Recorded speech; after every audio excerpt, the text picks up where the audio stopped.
olúwèrè ìlà àmúròkun on est olúwèrè ìlà. Yaoui, le village aux 5 voyelles, est situé à 60 km de Savet et à 90 environ au sud de Parakou, sur l'axe routier inter-État Cotonou-Parakou.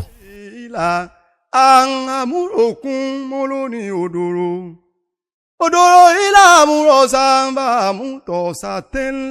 Avec une population de près de 2500 habitants et essentiellement constituée d'agriculteurs, Yaoui est dans l'arrondissement de Kilibor, dans la commune de Ouessé, département des Collines.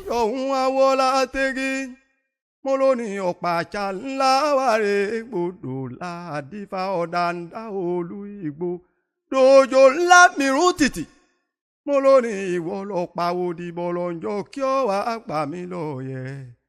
bàbá èkó mo gún bá sọ̀tún tẹ̀ ń jẹ lórí ayé mo lóní ìbá.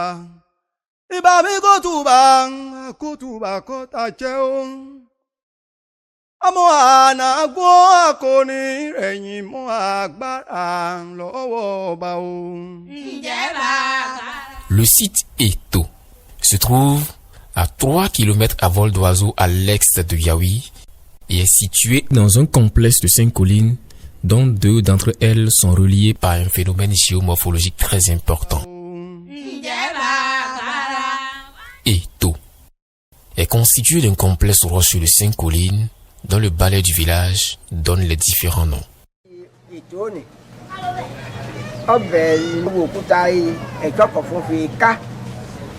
Ọlọ́kẹ́yìn Abẹ́òkúta níyìn Abẹ́òkúta ọlọ́kẹ́yìn Ògúdàjà níyìn Ògúdàjà ọlọ́kẹ́ òkúta gbòò ńbẹ ẹnẹ lùgbà ogun ìbàbàbà wẹẹyàn ńbí ọ ń sápamọ́ ìnẹ ètò ònìní ọ̀tọ̀ ọ ń sá ìnìyìn nẹ bí ogun dé kìlì ààyè pé lọ́ba ọmọ wà ogun ológun yóò sì dé bónú ń kòfò bẹ́ẹ̀ kọjá Les fortifications érigées sur le site comprennent la muraille de pierre sèche, longue de plus de 2000 mètres linéaires et dont la hauteur avoisine plus d'1,50 m de taille.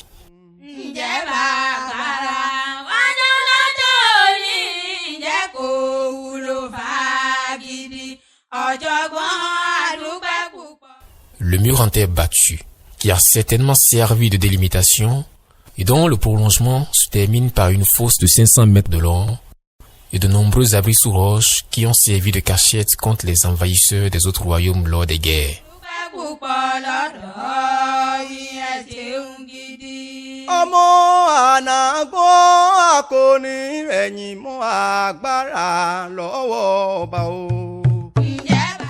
L'aménagement du site Eto témoigne de la parfaite organisation des occupants en zone de refuge.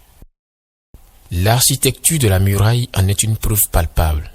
Les pierres empilées qui constituent la muraille ont des poids variant de 5 à 20 kg.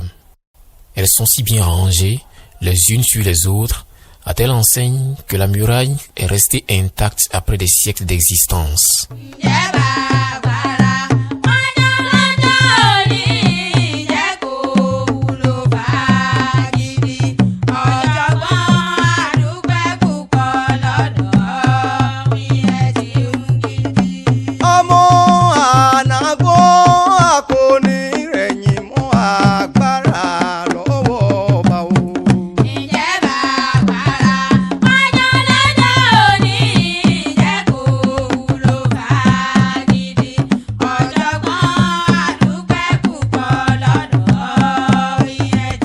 De cette muraille se trouvent quelques ouvertures intentionnellement faites pour faire passer les canons des fusils en direction des agresseurs.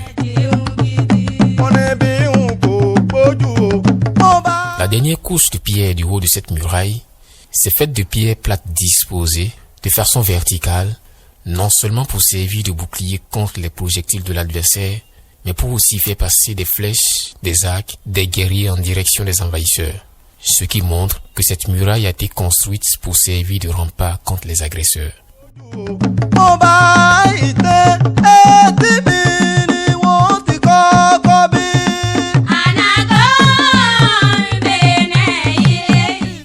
bas de sa pente a été construit un mur en terre battue qui a certainement servi de délimitation et dont la nature de la fondation peut encore renseigner sur sa durée en dépit de sa résistance aux différents aléas climatiques de ce temps à nos jours.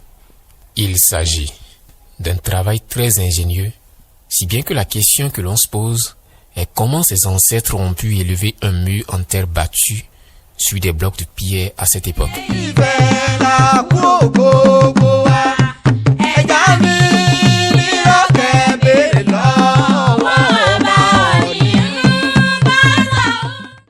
Dans le prolongement de ce mur se trouve une fosse de près de 500 mètres en voie de comblement qui relie les collines Etchokofonfeka et Ogudaja.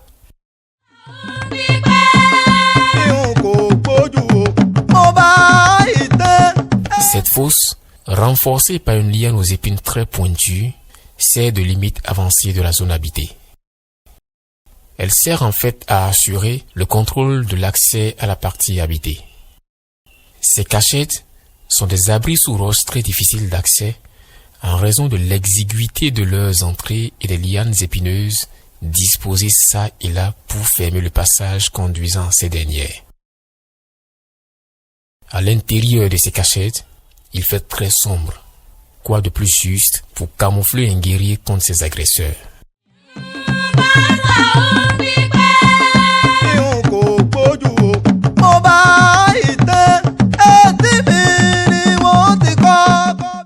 Par endroits de la colline, on rencontre des surfaces anthropisées pour écraser les céréales et pour d'autres fins. L'organisation du site montre qu'elle a été un site de défense. Le professeur Maman donne quelques explications à ce propos.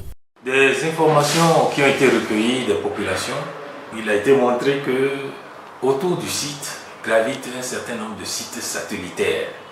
C'est-à-dire c'est des villages qui ont été mis en place pour servir en fait de postes avancés. Il s'agit en particulier de Wodogi, de Woateni, de Olochemidje ou bien encore de Araromi. Ce sont des postes qui ont été mis en place autour du site pour renseigner en fait les occupants, le reste, ou bien le balai, l'autorité de ce site, de tous ceux qui peuvent venir comme agresseurs. Au niveau du site, la configuration, les points de cache qui ont été visités montrent que ce site d'Eto aurait abrité un chef qui serait certainement le balai ou bien le roi de tout cela. Donc cela veut dire que quand même les populations qui ont vécu avaient une autorité qui les commandait. Pour sauvegarder les richesses culturelles de ce site, la valoriser afin de rendre aux populations du pays tchabais l'origine de leurs identités culturelles, certains natifs de la région donnent leurs opinions sur les intérêts scientifiques, culturels et économiques qui révèlent la mise en valeur du site pour la communauté tchabais et pour le pays. Les sites historiques et archéologiques qui fait l'objet des débats actuellement a déjà été abordé par plusieurs chercheurs, aussi bien des amateurs que des professionnels.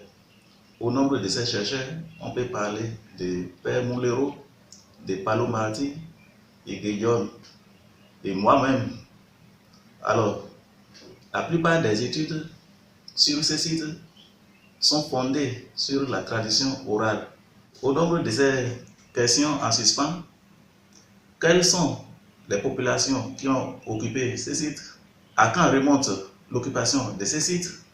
Quelles étaient les activités que pratiquaient ces populations? De quoi se nourrissaient-ils? Les archéologues pourront répondre à cette question. Pourquoi c'est dans la région de Yaoui qu'on retrouve exclusivement une structure architecturale aussi importante? C'est vrai, on en trouve dans d'autres localités telles que Ilé-Tchabé et Kabwa. Mais la technique est totalement différente de celle qu'on retrouve à Yaoui. Est-ce une innovation endogène ou une technique acquise de l'extérieur, des architectes peut-être peuvent nous répondre à ces différentes questions. En tout cas, suscite autant de curiosité, autant d'intérêt scientifique qui ont amené quand même l'association du développement du village à vouloir attirer le maximum d'attention sur ce site qui apparaît comme un site historique, un site qu'il faut, disons, connaître sur le plan scientifique, qui certainement donnera des informations non souhaitées sur l'évolution du peuplement de l'ère Sabé. Au vu des travaux qui ont été réalisés, on peut dire qu'au niveau de Yaoui, on peut avancer cette hypothèse qu'il s'agit d'une population assez importante qui a eu à travailler.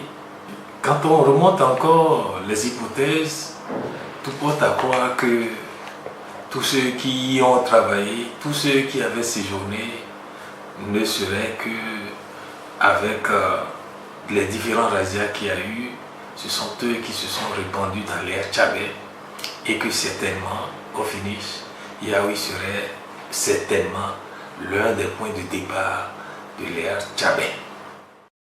Dans la même lancée, le chef des chasseurs met aussi l'accent sur l'importance de ce site.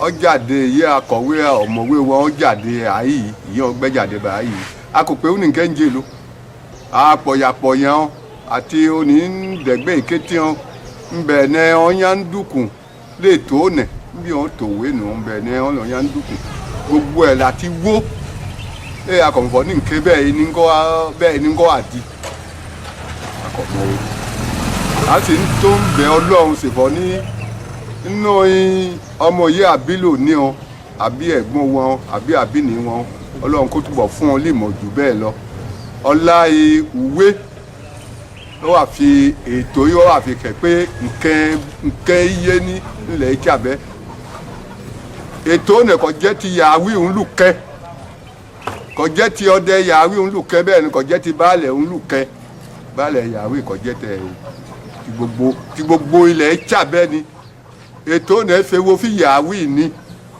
à ń sì ń bẹ gbogbo ọmọ Ìjàbẹ́ gbogbo ilẹ̀ èdè àwọn kò dìde àwọn kò wá àwọn kò àfojúwí àmì ìyáyé bàbá wọn ti jẹ́ ǹjẹ́ ló láéláé babaláàkú wọn yé àkọ́mọ̀ agbójú àbá ìtẹ́ni ìlú kéotsó kọ́ bí ẹsẹ̀ oníyé ni ọkọ̀ pọ̀ àwọn kò lè dá àyàn dá léwu òkúta wéènù àsìkò ogun ló fún ọ dá àyè nẹ à ń sì tó ń bẹ ọlákọ̀wé wọn àti ìjọba wọn kẹ́ bá a lọ́wọ́ ẹnu ẹ̀ bó kẹ́yìn ẹ̀kọ́ mọ̀ paun lọ́ jẹmọ́ mímọ́ wọ́n ní ká fi sìmọ́ ká fi gbẹ́ owó láwùgẹ́ fún gbogbo ilẹ̀ Ìjàbẹ́ ẹ̀dìdẹ kẹ́ bá a lọ́wọ́ ẹnu ẹ̀ à ń tó ẹ bẹ́ẹ̀ lọ́wọ́ wín kò ní sún kò ní ẹ̀yìn ọlọ́run kọ́ jẹ́ ìlọsíwájú ńkọ́ wà ńlẹ̀ Ìjàbẹ́ jù bẹ́ẹ̀ lọ. kò sí wù òbúrò ń ṣe bó jẹ́ torin kíkún ìgbẹ́. Pour capitaliser tous les acquis, il sera organisé de manière périodique le symposium culturel de Yaoui qui sera marqué par un colloque scientifique dont les objectifs sont énoncés comme suit. L'objectif du symposium que se propose d'organiser l'association de développement de Yaoui est de révéler le site historique Eto à la communauté scientifique de façon spécifique. Il s'agira de partager les connaissances actuelles sur ce site entre les éminents chercheurs historiens, les intellectuels et les autorités administratives et politiques du Bénin tout entier. D'ouvrir les pistes de réflexion sur les recherches futures à mener dans le sens de la restauration de l'histoire de tout un peuple et de toute la région Sabé. Enfin, faire découvrir ce site historique à tous sur le plan national, sur le plan régional d'abord, national et international. Et c'est pourquoi nous sollicitons l'appui et l'assistance scientifique et technique de tous, des universités d'Abomey-Calavi, de Parakou, de Ile-Ife, du ministère et du ministre, surtout du ministre de la Culture, du ministre du Tourisme, de l'Artisanat, pour que ce site que nous estimons assez spécifique soit connu de tous et serve désormais comme site à visiter. Nous en appelons donc à l'appui et l'assistance de tous, chercheurs, intellectuels, que ce soit de l'ESAV ou de tout le Bénin entier, puisque nous avons l'intention de faire participer à ce symposium nos frères chercheurs de l'université d'Ile-Ife. Encore une fois, que tous soient au rendez-vous. Je vous remercie.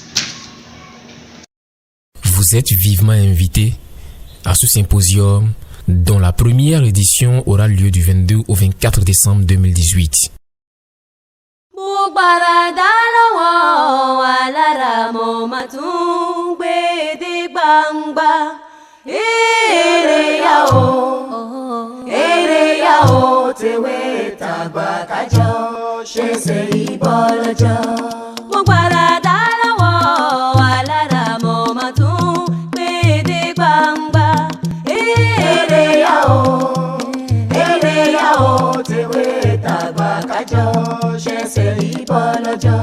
Gbogbo ọmọ Yorùbá ẹ wá ẹ dìde ọ̀yá kájọ mú jó bàbá ìwà. Èrè yá o tèwé tàgbà kájọ ṣẹ̀ṣẹ̀ yìí bọ́ lọ́jọ́.